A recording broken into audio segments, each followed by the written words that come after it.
Hey, and welcome to your weekly real estate tip. My name's Sean Bobbitt.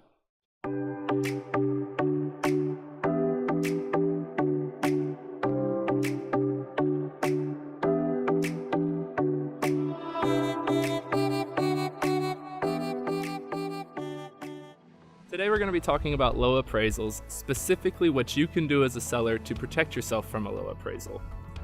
So first of all, in today's market, where we're seeing low inventory and high demand, that's naturally going to drive your sales price up and up. That's usually a good thing for a seller. However, what will happen is occasionally the appraisal will come in lower than that agreed upon sales price. So if you have your house under contract for $200,000 and the appraisal comes in at $190,000, somebody has to come up with that difference of $10,000, or you have to drop the price to $190,000 to sell your home.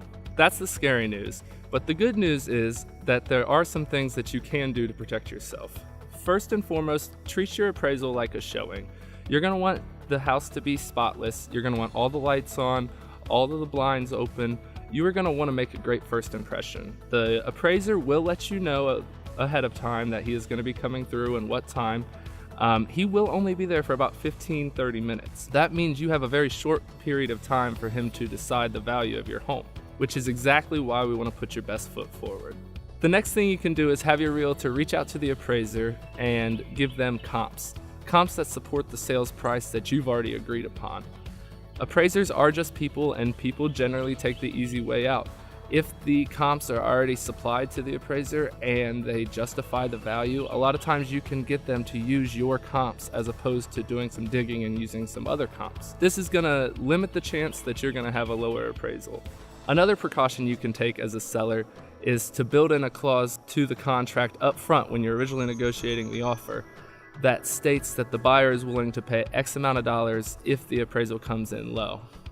So let's go back to our original example. You have a $200,000 house you're selling and the appraisal comes in at $190,000.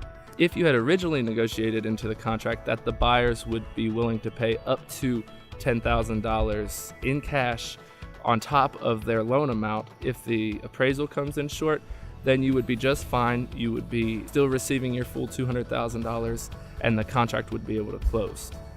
If you had not done that, then your sales price would likely have to drop to $190,000 and you would be left short $10,000 that you had anticipated only a few short weeks ago. So these are a few tips that you can use to protect yourself as a seller. For more information on this process or the entire home selling process, feel free to reach out to me. As always, if you learned something from this video, feel free to like, comment, and share. And thank you. We'll see you next week.